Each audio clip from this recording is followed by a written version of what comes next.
여러분 설날 하면 떠오르는 추억 있으십니까? 설날 하면 떠오르는 추억. 제 개인적으로는 이 설날 하면 새로운 옷을 부모님이 사줬던 추억이 있습니다. 설날 전날 혹은 그 전전날에 새 옷을 사주시면서 이 설날에 입을 수 있도록 해주셨던 시간, 그리고 1년 중에 가장 제 창고가 가득했던 시간, 특별히 이 시간들이 참 좋았는데요. 저희 집은 아침 7시가 되면 할아버지 집으로 온 친척들이 모였습니다. 졸린 눈을 비비고 아침 7시에 모여서 7시 땡 하면 예배가 시작됩니다. 초등학생인 배연이, 중학생인 이강렬, 쉽지 않았겠죠. 졸린 눈을 비비고 아침에 일어나자마자 할아버지 집에 끌려갔는데 가자마자 드리는 게 예배란 말이에요. 예배가 끝날 때쯤에 마지막 순서로 할아버지가 온 가족들을 향하여 축복하는 기도를 해주십니다. 그때 모든 축복의 말씀들을 하나하나 해줄 때마다 가족들이 단체로 아멘, 아멘 하면서 그 축복들을 받아 먹는데요. 혹여나 이름이 나올까봐 궁금해하는 마음, 기대하는 마음으로 그 기도를 들었던 기억이 납니다. 예배를 마치고 나면 할아버지, 할머니가 소파 가운데에 앉으시고 아들들, 며느리, 그리고 손주들이 차례로 나와서 세배를 합니다. 아들들과 며느리들이 세배를 하면서 올해도 건강하세요 하면서 뭘 건네죠? 봉투를 건네요. 이게 봉투, 두둑한 봉투를 각 가족마다 하나씩 건네는데 할머니, 할아버지 얼굴에 뭐가 생겨요? 미소가 생기죠. 그리고 난 다음에 마지막 손주들이 세배를 합니다. 세배를 하고 할아버지의 덕담을 받기 위해 자리에 앉죠. 그럼 할아버지는 어김없이 어른과 같은 말을 하세요. 사랑하는 손주들아, 예수님 잘 믿고 그 다음 뭐 열심히 해라? 공부 열심히 해라. 여태까지 공부하다 왔는데 또 공부 열심히 하라는 말을 짧게 하시고 난 이후에 자, 이제 밥 먹자 하면은 손살같이 며느리들이 1번 일어나고 그 다음 아들들이 일어나고 손주들이 일어나야 되는데 손주들은 지금 뭘 못 받았어요? 세뱃돈을 못 받았죠. 저희 할아버지가 카리스마가 장난이 아니셨습니다. 카리스마가 상당히 강하셨던 분이에요. 그래서 할아버지 앞에서는 뛰어놀지도 못했고 뛰어놀다가 할아버지가 한마디 하면은 깨갱 하면서 집을 나가곤 했던 가정이었는데, 제가 유일하게 할아버지한테 장난치고 몸으로 비비던 사람, 그 할아버지한테 묻죠. 할아버지 세뱃돈은 어디 있어요?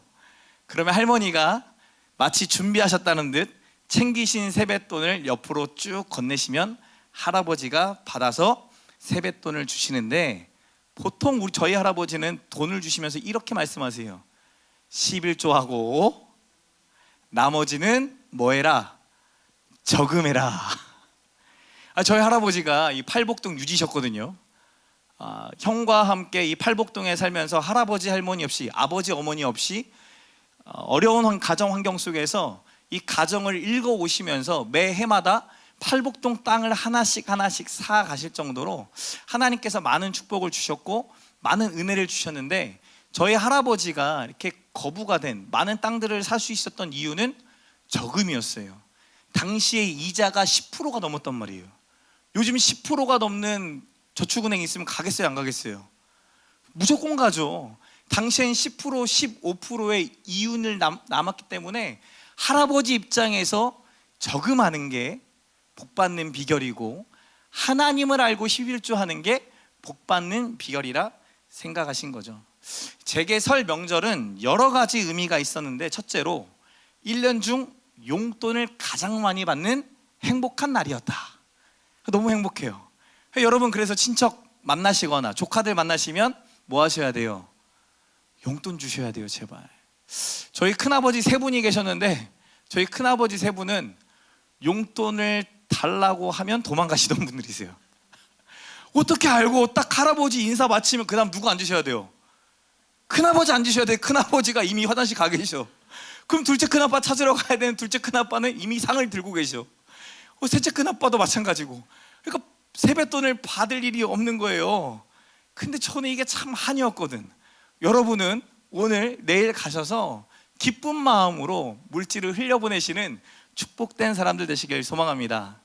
저한테는 두 번째로 이 추석 명절 시간은 우리 가정의 질서를 눈으로 보는 시간이었어요. 예배하고 세배하고 밥 먹고 산소 가는 게 저희 가정의 일정이죠. 가족들이 세배하는 순서, 세뱃돈을 받는 순서에서도 우리 가정이 누구를 섬기며 누구를 가장 우두머리로 여기는지, 더 나아가 우리 가정의 질서가 어떻게 돼 있는지 눈으로 보는 시간이었어요.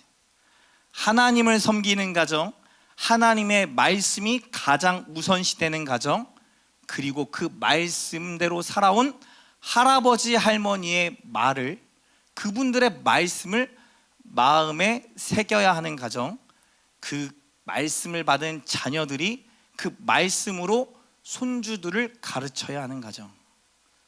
오늘 본문 말씀은 이스라엘 백성들의 질서에 대해 잘 보여주는 부분입니다. 아침 일찍 여호수아와 이스라엘 자손들은 모압 평지 시딤이라 하는 곳에서부터 약 12km 떨어져 있는 요단강으로 향하게 됩니다. 그리고 요단강에 이르러 약 3일 동안 거주한 이후에 이 요단강을 건너야 하는데, 건너는 방법에 대해 먼저 백성의 지도자인 관리들에게 알려줍니다. 우리 3절 말씀 같이 읽겠습니다. 3절 말씀 시작.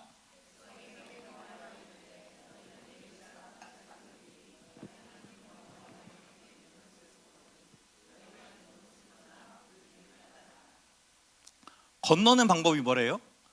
언약궤를 맨 제사장이 움직이면 너희도 따라 움직이라는 거예요.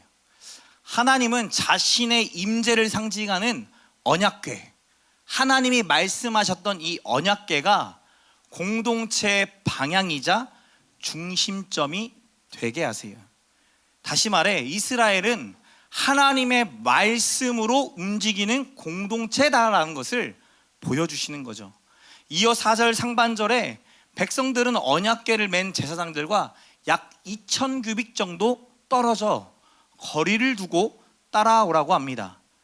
4절 상반절이 이렇게 말해요. 그러나 너희가 그 사이 거리가 2000규빗쯤 되게 하고 그것에 가까이 하지 말라. 1규빗이 이 손 끝에서 여기까지 대략 45cm 정도 됩니다. 여러분이 앉아있는 의자 길이 있죠? 그 길이가 약 45cm 되고요, 한 사람의 기본적인 걸음걸이 한 보폭이 45cm 정도 됩니다. 2000규빗이라고 하면 약 2000걸음 떨어져서 걸어오라는 거예요. 센티미터로 말하면 9000cm, 900m, 약 1km 정도 떨어져서 보라는 거죠. 이것을 대략적으로 그림으로 그려보면 이렇게 됩니다. 약간 이런 느낌이에요. 언약궤가 먼저 앞에 가고 그 뒤에 백성들이 따라가는 구조, 약 1km 정도 떨어지세요. 여러분 한번 생각해 보십시오. 당시 이스라엘의 인구가 남자 장정만 60만이라고 했어요.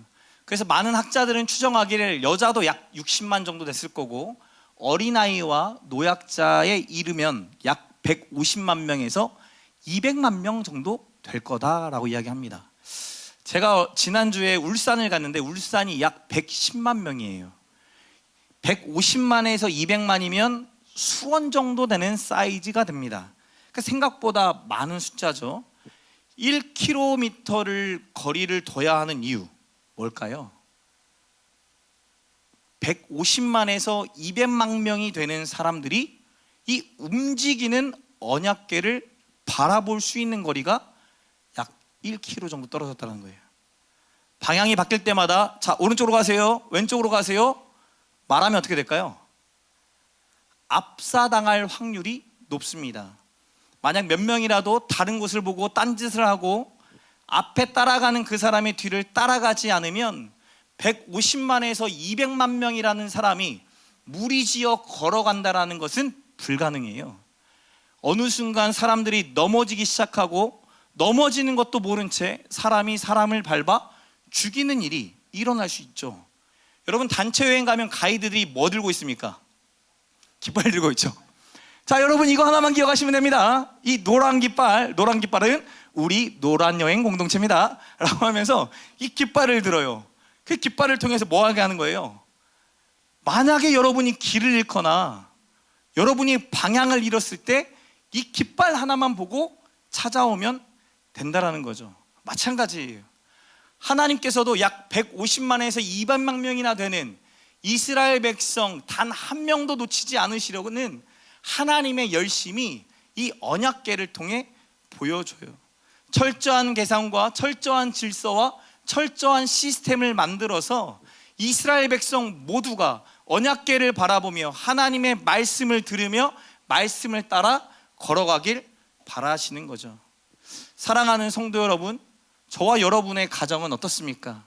하나님의 말씀을 중심으로 그 말씀을 들으며 그 말씀을 따라 행하는 가정입니까?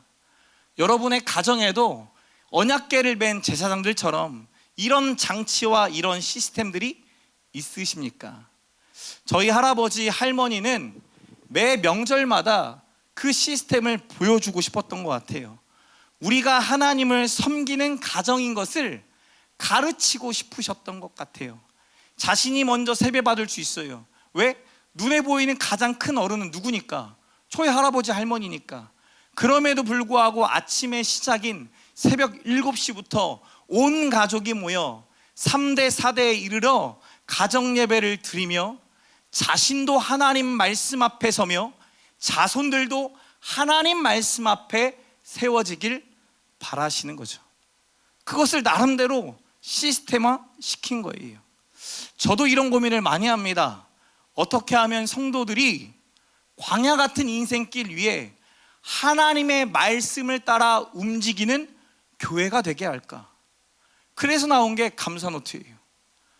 우리의 일상을 살아가다 보면, 광야길을 걸어가다 보면 외롭고 고독하고 내가 원했던 방향으로 인생이 사라지는 것이 아니라, 내가 계획하고 계산되어진 대로 사라지는 것이 아니라 항상 내 계획과 계산을 벗어난 일들이 인생 가운데 찾아오고 그 인생길 가운데 어찌할 바 몰라 길을 잃어버릴 때가 있는데, 여러분, 감사는요,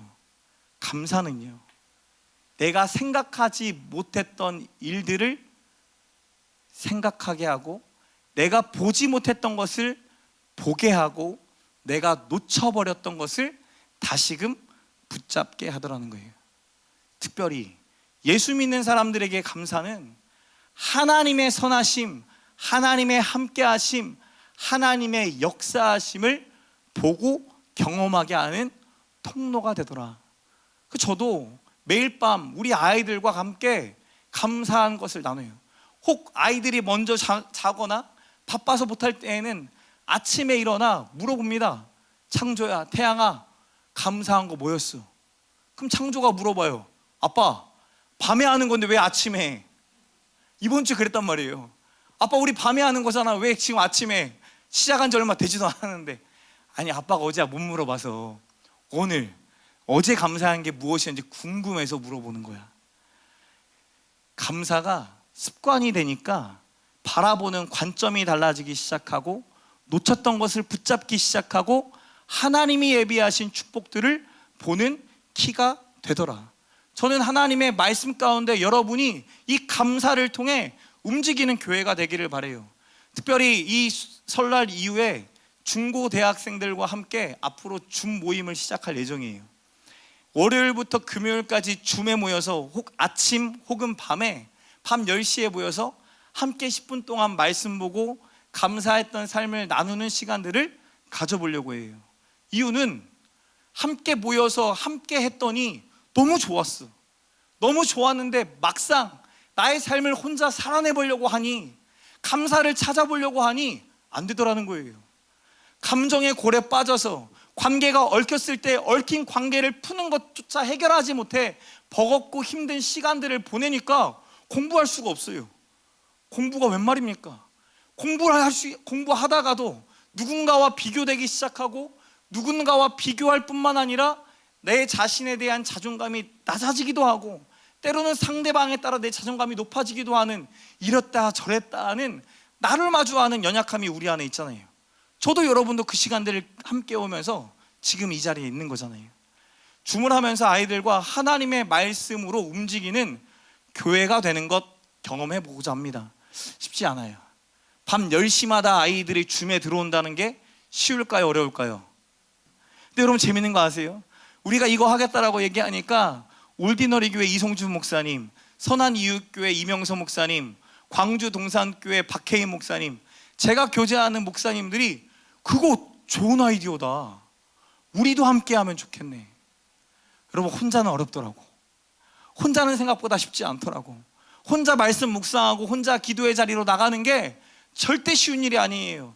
저처럼 어릴 때부터 부모가 믿어서 4대째 크리스찬이어서 이 신앙의 문화를 그대로 이어받은 사람들에게는 뭐 그거 할 수 있지. 근데 여러분, 새벽 예배 쉬워요, 어려워요? 특별 새벽 예배 지금부터 40일 동안 작정하고 우리 건축합시다 하면 여러분 하시겠어요, 안 하시겠어요? 제가 볼 때 저희 교회 성도들 10명도 안 나올 거예요. 왜? 저도 그 중에 없을 거니까. 저도 어려워요. 육아하면서 밤새 잠도 못 자면서 새벽 예배 나와서 기도하는 게 절대 쉬운 일은 아닌데, 같이 하자고 하면, 특별 새벽 기도라고 하면, 특별하다고 하면, 여러분 그거 아십니까? 평상시에 나오던 새벽 예배 성도들보다 특별 새벽 기도 때 2-3배 더 많아요. 뭘 느끼는 거예요? 함께 하고 있다라는 것을 느끼는 거죠. 하나님의 말씀을 함께 상고하고 함께 고민하고 말씀대로 살아보는 시간들을 함께 하면 되더라는 거예요. 그래서 제가 우리 중고등학교 아이들과 해보려는 장치를 만드는 거예요. 저와 여러분의 가정에는 어떤 장치가 있습니까? 하나님의 말씀을 바라보며 때때로 길을 잃을 때마다 그 말씀을 다시 바라볼 수 있는 장치가, 영적인 깃발이 저와 여러분에게 있으십니까? 오늘 특별히 이후의 가정으로 돌아가요. 여러분, 우리가 엄청난 기대와 마음을 가지고 가잖아요. 저도 조만간 신안군에 내려가야 돼요. 갈 때 그냥 안 가고 바리바리 싸들고 갑니다. 하나는 장인어른, 하나는 장모님, 그 다음 처남, 그리고 우리 장인어른이 섬기고 있는 목사님 것까지 해가지고 바리바리 싸들고 가요. 바리바리 싸들고 가는데, 가서 항상 마주했던 시간들은 버거웠던 시간. 그 장인 장모님이 도착하자마자 우리 이 목사님 피곤하실 텐데 방에 들어가서 좀 자요. 복음의 말씀처럼 들려요. 빨리 들어가 자고 싶어. 자고 싶고 눕고 싶고, 왜 이렇게 눈이 안 떠져? 왜 이렇게 행복한지. 생각보다 쉽지 않아요. 어제 제 친구가 서울에서 내려와서 부안에 있는데 연락 왔어요. 오늘 11시 예배 올 수 있으면 오겠다. 근데 이 자리에 없어요. 이유는 뭘까요? 자기 집이 아니라 아내 집, 처갓집에 갔는데 못 빠져나온 거예요. 말이 그랬어요. 내가 빠져나오면 11시 예배 오고 못 빠져나오면 못 보는 거다. 근데 쉽진 않을 것 같다. 여러분, 쉽지 않아요. 선한 마음을 가지고 선한 마음의 동기를 가지고 찾아가더라도 가정이 세워지는 게 절대 쉽지 않죠. 저와 여러분의 장치가 필요한 거예요. 가기 전에 기도하고, 가기 전에 하나님 말씀으로 무장하고, 하나님, 내가 이곳에 피부 치어서 가는 것만이 아니라 하나님이 보내셔서 갑니다. 하나님의 말씀 들고 갑니다. 이 말씀이 우리 가정 가운데, 우리 부모님 가운데, 우리 형제들 가운데 이루어지기 원합니다 라는 장치가 저와 여러분에게 필요한 것 아니겠습니까? 여러분, 언약궤만 있다고, 예배만 드린다고, 시스템만 갖추어진다고 함께하는 백성들, 자손들이 따라갑니까? 절대 아니죠. 수업 시간에 아이들을 앉혀놓고 수업을 진행한다고 아이들이 듣고 따라오냐고요? 절대 그렇지 않아요.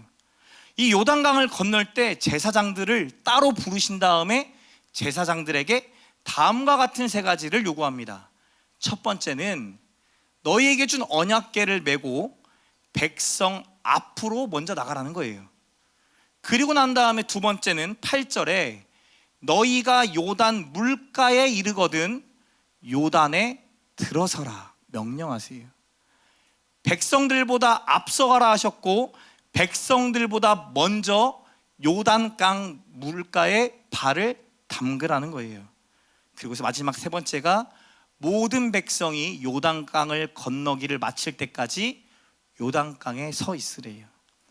제사장이라면 당연히 앞서가야 되고 제사장이라면 이 정도는 해야겠지라고 생각할 수도 있는데 실상 당시의 문화와 배경을 따지고 보면 그렇지가 않습니다. 당시 요단강의 상황에 대해서 15절 상반절에 이렇게 말씀해요. 요단이 곡식 거두는 시기. 이 곡식을 거두는 시기라는 거예요. 당시 이스라엘은 9월에서 10월에 보리를 심습니다. 그리고 3, 4, 5월에 수확을 하는 거예요. 그래서 지금 요단강을 건너는 이 시기가 수확철이라고 말하는데 15절 상반절에 또 이어서 이렇게 말해요. 항상 언덕에 넘치더라. 이 원어를 지역해 보면 그 모든 뚝 위로 가득 차다. 뭐가요?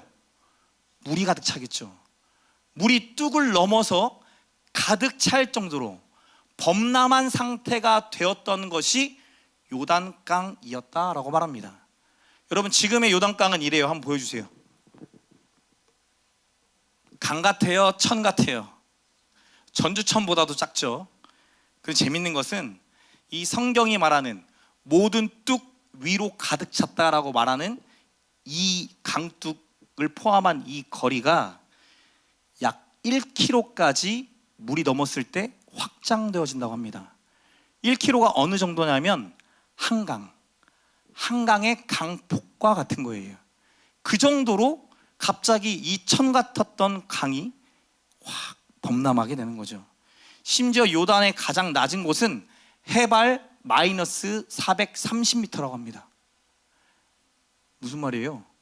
평지보다도 아래로 430m나 들어가는 거예요. 그래서 요단강을 지구상 가장 낮은 강이다라고 부르기도 합니다.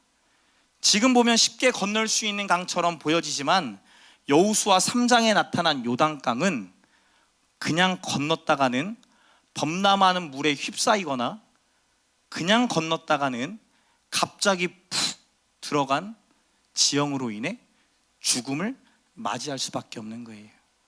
그래서 건너는 것에 대한 여러 가지 생각이 들 수 있겠죠.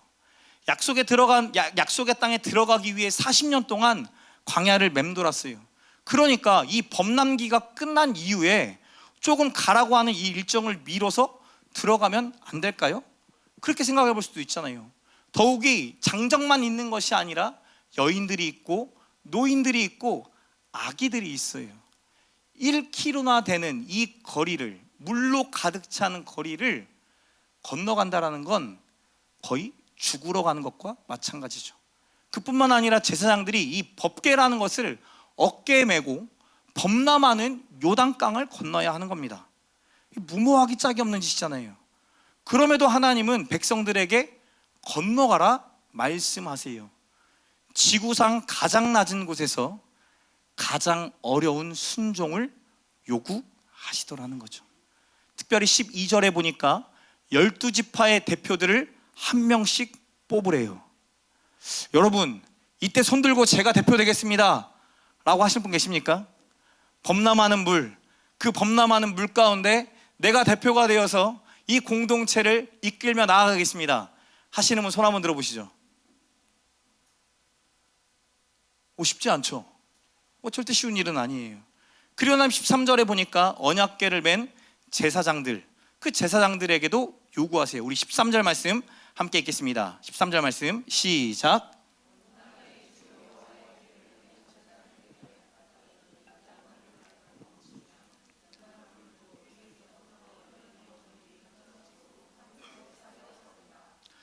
여러분 언약궤를 맨 것도 무거울 텐데, 그죠? 언약궤를 맨 것도 무거울 텐데 범람하는 물 가운데 다리를 뻗는다, 발바닥이 땅에 닿도록 순종한다. 절대 쉬운 일은 아닌 것 같아요. 저도 가끔씩 이런 마음이 들 때가 있어요. 하나님 대체 어디까지 순종하라는 거예요? 하나님 대체 어디까지 제가 감당하라는 거예요? 이번 주 월요일 화요일 제가 울산에 있는 울산 대형교회 목사님, 부목사님 4분을 만났어요. 그분들이 분립개척에 대한 소망을 갖고 있고 하나님의 나라가 울산 땅 가운데 세워지기를 바라는 마음이 있어요. 그런데 또 그들 마음 한켠에는 생존에 대한 고민을 갖고 있어요. 개척교회 하면 된다 안 된다? 여러분, 개척교회 하면 돼요 안 돼요? 여러분, 개척교회 가자라고 하는 말을 쉽게 할 수 있어요 없어요? 여러분, 없어요. 좀 건물 있고 뭔가 빛이 나고 사람들이 막 들어갔다 나오는 모습, 와, 담임 목사님이 강단에 설교하는 모습이 막 빛나는 약간 이런 거면 주차장 딱 갔더니 이미 압도가 돼. 5,000대 주차할 수 있어. 여러분, 그런 데 가보셨습니까? 하루에 3만 명이 와서 예배 드리는데 이미 주차장이 5,000좌석이 넘어요. 예배당에 들어가지 않았는데 이미 압도가 됩니다. 그래서 성도들이 담임 목사님을 쉽게 만나요 못 만나요? 못 만나죠. 그런 데 데리고 가면 이미 압도되어서 친구가 따라가고 함께 할 거잖아요. 근데 우리 같이, 야, 여기 그 동부대로 1077 3층 그거 한번 밖에서 봐봐. 보여 안 보여? 여러분, 그거 아십니까? 저희 송천동에 동부대로 1077 3층에 더초촌교회가 있는 걸 아시는 분이 극히 드물다는 사실. 저희 교회 건물 보고 오신 분들이 거의 없어요. 저희 교회 2분인가 밖에 안 계세요. 그만큼 찾기 어렵고 말하기 어려운 곳. 그럼에도 불구하고 이런 개척교회 목사한테 울산에 가서 개척하고자 하는 목사님들에게 생존 때문에 걱정하지 마시고 생명을 걸고 생명 살리는 일을 하십시오 라고 말하는 게, 여러분, 어떻게 생각이 드십니까? 그 교회 5,000명 넘는 교회예요. 5,000명 넘는 교회 담임 목사님이 하시면 되는 거잖아요. 그 담임 목사님이 그런 고민도 한대요. 하나님의 교회가 옛날 무너져가는 빚 때문에 넘어져가는 교회들 사들였잖아요. 10억, 20억, 30억에. 지금 시대 교회 개척해가지고 교회 개척이 잘 안 되니 차라리 성도들과 같이 기도해서 10억, 20억 투자해서 그냥 건물을 사버리고 거기에 우리 성도 400~500명 가는 건 어떻게 생각하는가? 라는 고민도 하시려는 거예요. 여러분, 이게 더 타당해 보이죠? 그럼 목사님을 만나는 게 맞는 거지 저를 만날 일은 아니죠. 저와 같이 목회하는 사람을 만나는 것은 말이 안 되는 데 불구하고 저도 쉬고 싶은 월요일 날 하나님이 울산까지 보내셔요. 울산 갔더니 건물이 다 커. 나 진짜 이렇게 큰 도시 또 오랜만에 느껴봐요. 서울은 큰 건물도 있지만 작은 건물들이 많아요. 이유는 땅값이 비싸서. 울산은 땅값이 싸서 웬만한 건물들을 그냥 펑 치워. 카페 갔더니 10,000평이야. 아니, 카페가 10,000평이에요. 와, 그래서 땅값 찾아봤더니 50만 원, 40만 원 이래. 와, 진짜 싸요. 우리 여기 송천동 땅, 자연녹지 땅 200만 원, 250만 원, 300만 원이거든요. 웃기죠? 큰 도시에 작은 도시, 사라져가고 있는 도시의 목사를 보내시는 이유가 뭐냐고 제가 질문하게 돼요. 왜 하나님 우리 교회가 서울에 있는 목회자 자녀까지, 다른 개척교회에 있는 목회자 자녀까지 함께하는 교회가 되게 하십니까? 저도 이해가 안 돼요. 우리 교회만 해도 감당해야 될 자녀들, 아이들, 성도들이 많음에도 불구하고 하나님의 말씀을 짊어진 자들에게는 순종이라는 책임을 요구하세요. 혹시 여러분, 말씀에 대한 순종이 의무로 느껴지십니까? 특권으로 느껴지십니까? 예수를 믿는 자녀의 의무로 느껴지십니까? 특권으로 여겨지십니까? 의무로 여겨지시는 분들은 그 말씀을 순종하는 게 무겁다고 여겨지시는 분들이고, 특권으로 여기시는 분들은 무거울 수는 있지만 이렇게 순종할 수 있음이 기쁨이다 말하는 거잖아요. 저에게 어릴 적 설날에 모여 함께하는 이 예배는 의무였어요. 졸립고 배고프고 설교는 왜 이렇게 기르며 할아버지의 축복 기도가 막 그렇게 행복했던 게 아니라 빨리 첫사람, 큰아버지 이름 부르고 막내 이름 부르고 끝내시면 좋겠다. 한 번에 다 포함해서. 굳이 왜 지금 이 새벽에 예배를 드려야 하는가? 수많은 의문과 질문이 따라오다 보니까 의무로 드려지는 이 시간이 너무 힘들었단 말이에요. 그런데 지금 보니까 저희 할아버지, 할머니는 하나님 자녀로서의 특권을 누리고 계셨다는 거예요. 하나님의 말씀으로 내가 어떻게 세워졌는지, 우리 가정이 어떻게 세워졌는지를 자녀들에게 보여주고 싶었던 거예요. 아무것도 없었던 사람이, 가족의 도움을 받을 수 없었던 사람이, 그런 자가 예수님 믿고 하나님 믿으며 교회 섬기며 하나님이 주신 복들, 하나님이 주셨다라고 고백할 수 있는 이 특권을 이 예배의 자리에, 기도의 자리에 함께하는 시간에 전하고 싶었던 거죠. 오늘 누군가는 가정에서 언약궤를 맨 제사장이 되셔야 합니다.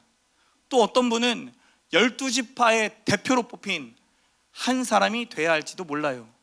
또 어떤 분은 그 지도자를 따라가는 백성일 수도 있고, 어떤 이는 부모가 가니까 따라가는 아이일지도 모르겠어요. 불합리한 상황, 이해가 되지 않는 환경, 그럼에도 불구하고 하나님의 말씀을 붙잡고 순종하는 부모를 바라보며, 형 누나를 바라보며, 가족을 바라보며 오늘 누군가가 세워지고 있음을 저도 여러분도 고백하는 하나님의 사람들 되기를 축복합니다. 저는 크리스찬 4대째 믿음을 유산으로 받은 사람이에요.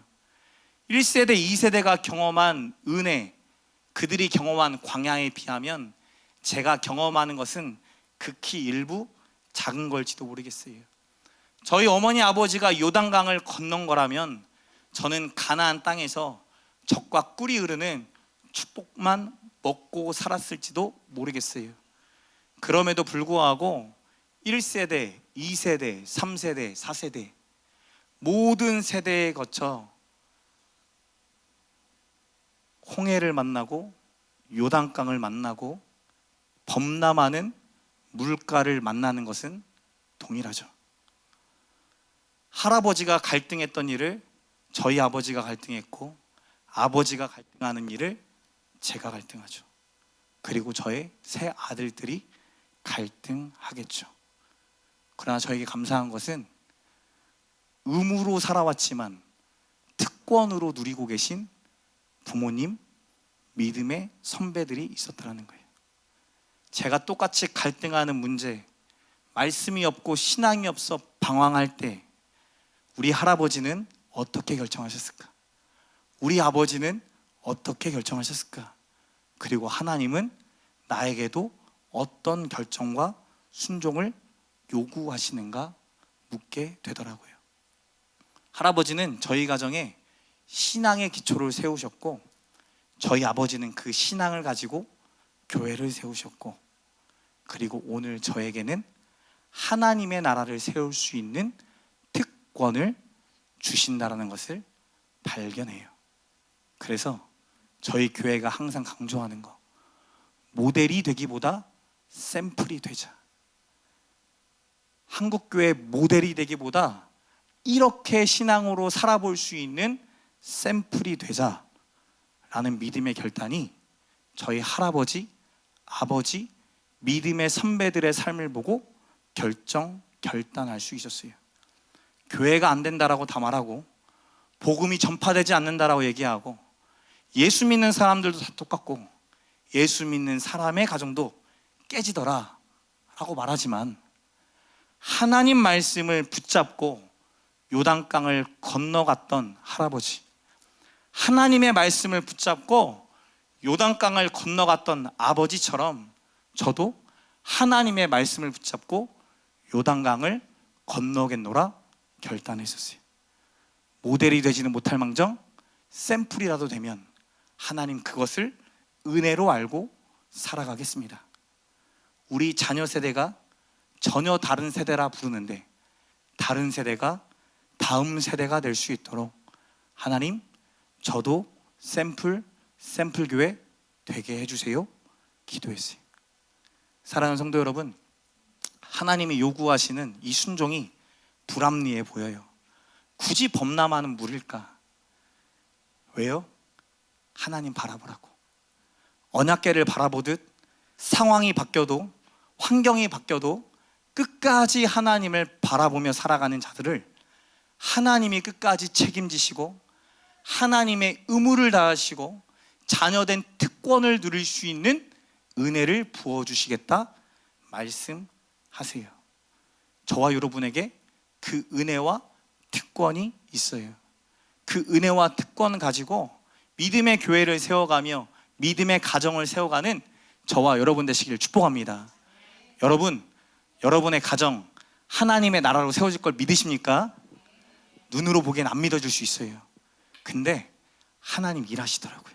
요단강처럼 범람하는 시간, 순간 여전히 찾아오겠죠. 그럼에도 불구하고 그때마다 하나님 바라보며 하나님 말씀 의지하며 요단강에 발을 내디디려 할 때 디딜 수 있는 믿음, 그 믿음의 삶을 유산으로 자녀에게 물려주는 믿음의 명문 가정 되시길 축복합니다. 마지막 5절 말씀 읽고 같이 찬양하시겠습니다. 5절 말씀 읽읍시다. 시작.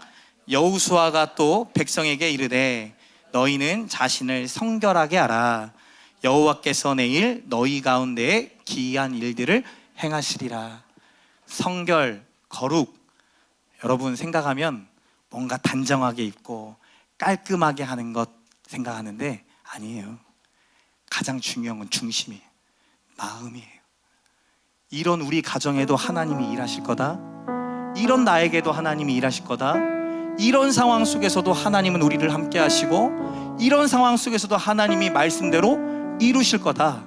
그 믿는 믿음으로 이스라엘 백성이 한 발짝 떼기를 바라셨어요. 주가 일하시네라는 찬양할 때 그냥 누군가의 고백이 아니라 하나님 이 믿음의 고백처럼 나도 하나님 앞에 믿음으로 고백하오니 하나님 앞서가시고 하나님 일하셔서 하나님이 하시는 기이한 일들을 믿음으로 먼저 믿게 해달라고, 그리고 보게 해달라고 우리 그런 마음 담아 찬양하며 나아갑시다.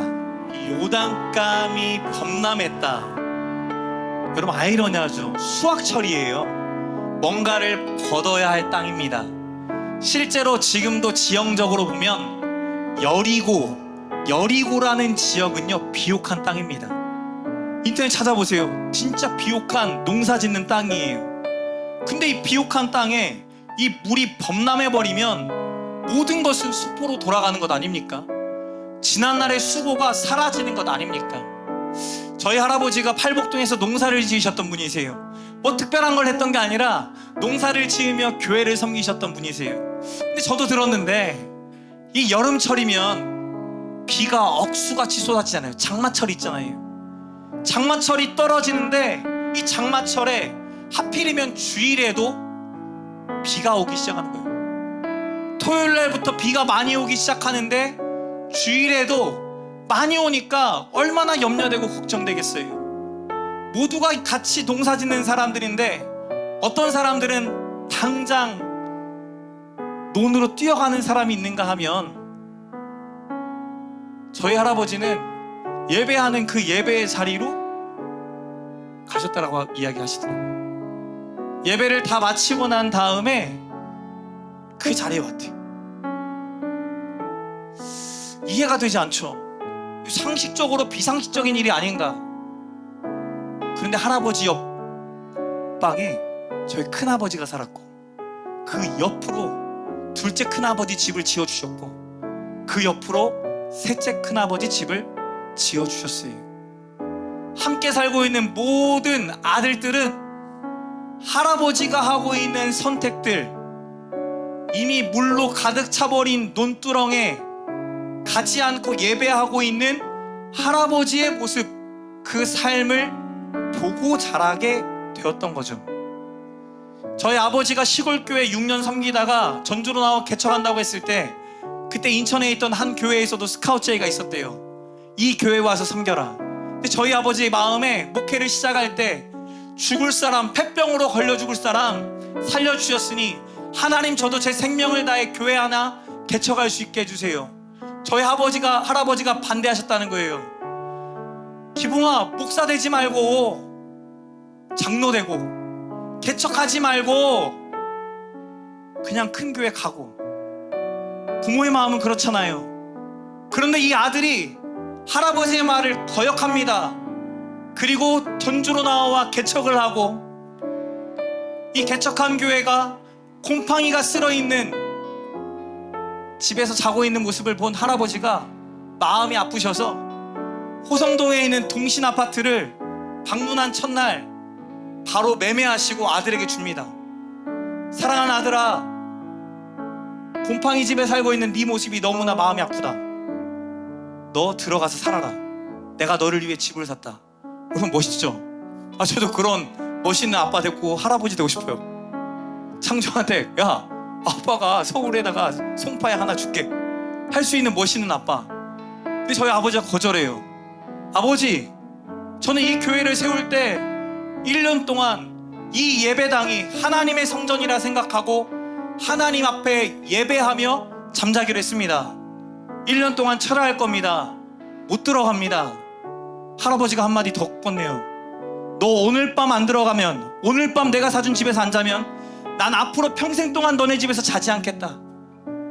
저희 아버지는 안 들어가셨고 저희 할아버지는 돌아가실 때까지 저희 집에서 주무신 적이 없습니다. 웃기죠? 저에게 좋은 청빙 제안들이 들어왔어요. 청년부를 하면서 동산교회에서 대학 청년부 2,000명을 합쳐서 디렉터로 세워주겠대요. 근데 하나님이 그때 개척에 대한 마음을 주셨어요. 제가 아빠 분리개척 따라가려고요. 노랑머리한 그 목사? 왜 따라가냐? 안 된다. 아버지가 만류하셨어요. 근데 저 따라갔어요. 1년을 그 교회 개척하고 섬기는 동안에 또 성남에 있던 한 2,000명 교회에서 담임 목사 제안이 들어왔어요. 청년부 2, 3년 섬기고 미국으로 유학 보낸 다음에 그 다음에 담임 목사 후임으로 세우겠노라고. 아버지가 가래요. 아버지, 저 근데 개척한다고 했었잖아요. 근데 강렬아, 하나님의 뜻이 개척이 아닐 수도 있는 것 같다. 청빙일 수 있는 것도 같은데 한번 가보는 건 어떨까? 목사가 그냥 거절만 하지 말고 먼저 그곳에 한번 가보고 기도해보고 설교한 이후에 결정해도 되지 않겠냐? 설교했어요. 근데 하나님 마음 주지 않으셨어요. 거절했어요. 아버지랑 3개월 동안 연락하지 않고 지냈어요. 서로의 감정이 너무나 상해서. 여러분, 근데 그거 아십니까? 저에게는 이 모든 시간이 요단강이 범람하는 시간 같았다는 거. 그럼에도 불구하고 이 요단강을 건너간 믿음으로 발을 내디뎠던 할아버지, 아버지, 믿음으로 살아왔던 그들의 모습 때문에 아들이 안쓰럽고 아들이 불쌍해서 권하는 권면이지만 하나님 앞에 먼저가 물었던 할아버지, 하나님 앞에 먼저 물었던 아버지를 봐왔기 때문에 저도 하나님께 물었던 거죠. 하나님, 왜 저에게 개척의 마음 주십니까? 왜 저에게 유혹의 시간들 주십니까? 하나님, 이 선택 하나님 기뻐하십니까? 그리고 갈 수 있었어요.